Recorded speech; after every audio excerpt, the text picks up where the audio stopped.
ನಿಮ್ಮ ತಂದೆಯವರು ನಿಮ್ಮ ಸಿನಿಮಾ ನೋಡಿದ್ರೆ ಯಾವುದಾದ್ರು? ನಂತರ ನೋಡಿರ್ಬೇಕು. ಇದನ್ನು ನೋಡಿದ್ರೆ ಹಂಸಗೀತೆ ನೋಡಿದ್ದಾರೆ.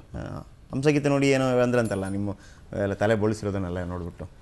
ಅದು ಏನಾಗಿತ್ತು, ನಾವು ಆಶ್ರಮದಿಂದ ಶಿರಾಲಿಗೆ ಬಂದಾಗ ನನಗೆ ಅವರಿಗೆ ಮಠದ ಅಂದರೆ ಆಶ್ರಮದಲ್ಲಿ ಆ್ಯಕ್ಚುಲಿ ಹೇಗೆಂದರೆ ಅಲ್ಲಿ ಗುರುಗಳೇ ಮುಖ್ಯ.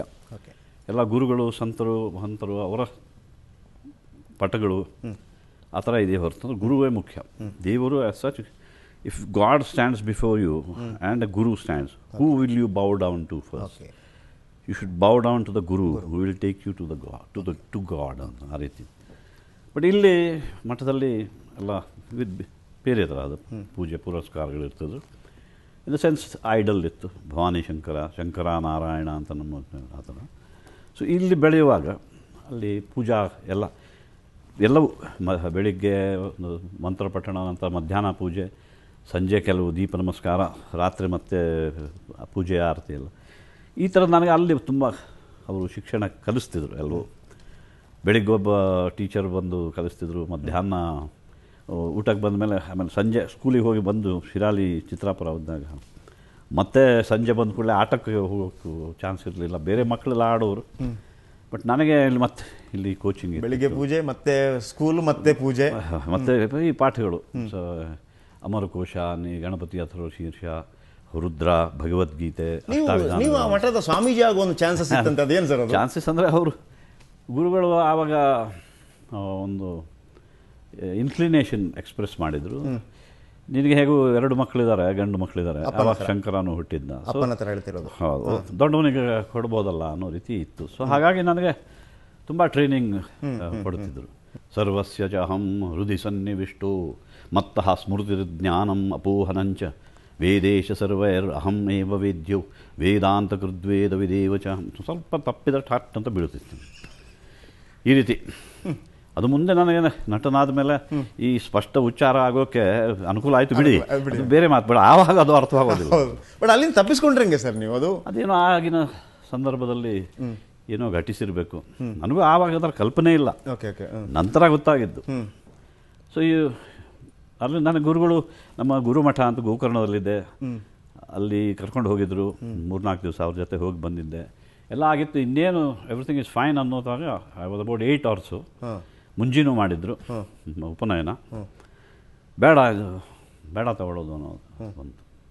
ಹಾಗಾಗಿ ದಟ್ ಇಸ್ ಹೌ ನಾನು ತಪ್ಪಿದೆ ಅಲ್ಲಿಗೆ. ಅದು ನಡ್ಸೆ ಅಂದರೆ ಒಂಥರ ಅಲ್ಲಿದ್ದವ್ರಿಗೆ ಗೊತ್ತದು, ಇಟ್ಸ್ ಎ ಗ್ರೇಟ್ ರಿಲೀಫ್. ನೀವು ಹೇಳ್ತೀರಿ. ಹಾಗಾಗಿ ನನ್ನನ್ನು ಏನು ಮಾಡಬೇಕು ಮುಂದೆ ಇಲ್ಲ ಅಂತಾದ್ಮೇಲೆ, ಅಷ್ಟೆಲ್ಲ ಟ್ರೈನಿಂಗ್ ಕೊಟ್ಟ ನಂತರ ಇವನಿಗೆ ಬೇಡ ಅಂತ ಅಂದಾಗ ಮುಂಬೈ ಮೇಟ್ರ್ ಕರೆಸಿದ್ರಲ್ಲ, ಹೇಗೂ ಅವನಿಗೆ ಕಳಿಸು ಅಂದಿದ್ರು. ಸೊ ಮುಂಬೈಯಲ್ಲಿ ಅದೇ ಸ್ಕೂಲಿಗೆ ಕಳಿಸಿದ್ರು. ಅವರು ಎಲ್ಲಿ ಹೆಡ್ ಮಾಸ್ಟರ್ ಆಗಿದ್ರು, ಸೇಂಟ್ ಝೇವಿಯರ್ಸ್ ಹೈಸ್ಕೂಲ್. ಅಲ್ಲಿ ಕಳಿಸಿದ್ರು.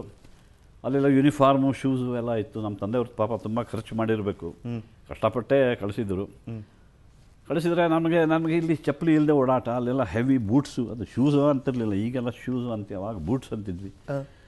ನನಗೆ ಸ್ಕೂಲಿಗೆ ಹೋಗುವಾಗ ಹೆಂಗೂ ಹಾಕ್ಕೊಂಡು ಹೋಗ್ತಿದ್ದೆ. ಬರುವಾಗ ನಮ್ಮ ಹೊನ್ನಾವರದ ಅಭ್ಯಾಸ, ಶೂಸ್ ಬಿಚ್ಚಿ ಕೈಯಲ್ಲಿ ಹಿಡ್ಕೊಂಡು ಹಾಗೆ ನಡ್ಕೊಂಡು ಬಂದುಬಿಡ್ತಿದ್ದೆ. ಯಾಕಂದರೆ ಬಹಳ ಹೆವಿ ಅನಿಸೋದು.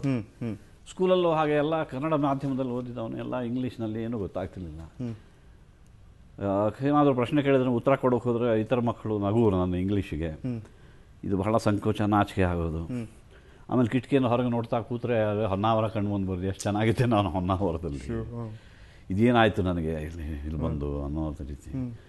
ಸೊ ಕ್ರಮೇಣ 9ನೇ ಇಯತ್ತೆಯಲ್ಲಿ ಅಲ್ಲಿ ಇಂಗ್ಲೀಷ್ನಲ್ಲಿ ಲ್ಯಾಂಗ್ವೇಜಸ್ ಎಲ್ಲ ಪಾಸ್ ಮಾಡಿದೆ. Sanskrit, English, Marathi compulsory, Hindi compulsory, ಆಮೇಲೆ ಮ್ಯಾಥಮೆಟಿಕ್ಸ್ ಎಲ್ಲ. ಬಟ್ ಇಂಗ್ಲೀಷ್ನಲ್ಲಿ ಏನು ಬರೀಬೇಕಾದ್ರೆ ಜಾಗ್ರಫಿ, ಹಿಸ್ಟ್ರಿ ಇವುಗಳಲ್ಲಿ ಕನ್ವೆ ಮಾಡೋಕ್ಕೆ ಆಗ್ತಿರ್ಲಿಲ್ಲ. ಸೊ ಹಾಗಾಗಿ ಏನೋ ಹಳ್ಳಿಯಿಂದ ಬಂದಿದ್ದಾನೆ ಪಾಪ ಅಂತ 9th ಪಾಸ್ ಮಾಡಿದರು. 10th ನೀನು ಕೂತ್ಕೊಳ್ಳೋಪ್ಪ, ಇಲ್ಲಾಂದ್ರೆ ಇನ್ನು ಮುಂದೆ ಇನ್ನೂ ಕಷ್ಟ ಆಗುತ್ತೆ. ಯಾಕಂದರೆ 10th ಇತ್ತು, 11th SSC ಇತ್ತು. ಹಾಗಾಗಿ 9, 10th, 11th ಈ ಪ್ರೋಸೆಸ್ಸಲ್ಲಿ ನನಗೆಲ್ಲೋ ಓದಿನಲ್ಲಿದ್ದ, ಅಲ್ಲಿ ಹೊನ್ನಾವರದಲ್ಲಿ ಶಿರಾಲಿಯಲ್ಲಿದ್ದಾಗ ಫಸ್ಟ್ 5 ಒಳಗೆ ಬರ್ತಿದ್ದೆ. ಫಸ್ಟ್ ಬರಲಿಲ್ಲ, ಸೆಕೆಂಡ್ ಬರಲಿಲ್ಲ, ಬಟ್ ಫಸ್ಟ್ 5. ಇಲ್ಲಿ ಲಾಸ್ಟಿಗೆ ಐ ವಾಸ್ ದ ಲಾಸ್ಟ್. ಒಂಥರ ಅವಮಾನ ಆಗೋದು, ಹ್ಯೂಮಿಲಿಯೇಷನ್ ಆಗೋದು. 10th ಕೇಳೋರು ಮೇಷ್ಟ್ರು they meant well, but I just ಉಂಟ್. ಆವಾಗ ನಾನು ಸ್ವಲ್ಪ ಏನಾದರೂ ಉತ್ತರ ತಪ್ಪಿ ಇಂಗ್ಲೀಷಲ್ಲಿ ಹೇಳಿದರೆ ಉತ್ತರ ಹೇಳುವಾಗ ತಪ್ಪಾಗ್ತಿತ್ತು.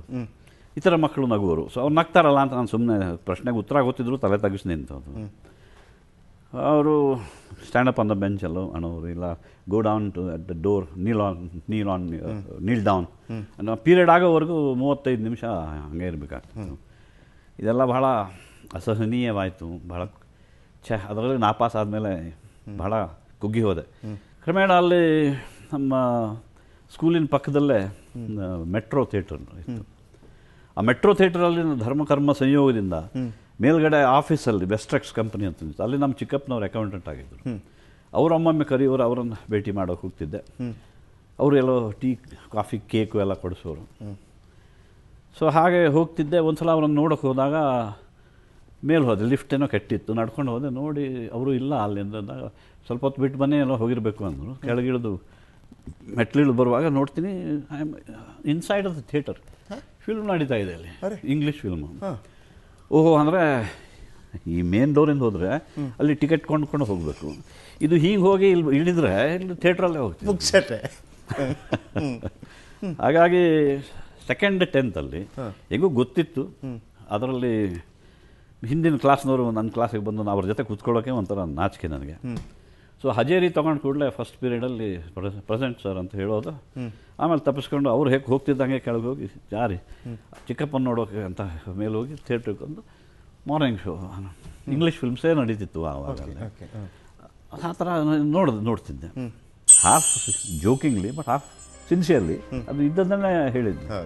ನೀವು ನಂಬ್ತಿರೋ ಬಿಡ್ತಿರೋ ಅರ್ಧ ಗಂಟೆಯಲ್ಲಿ ನಮ್ಮ ಕಾಲನಿಯಲ್ಲಿ ಇದ್ದವರೇ ಒಬ್ಬರು ನೋಡಿ ಒಂದು ಟಿಫಿನ್ ಕ್ಯಾರಿಯರ್ ತೊಗೊಂಡು ಬಂದರು.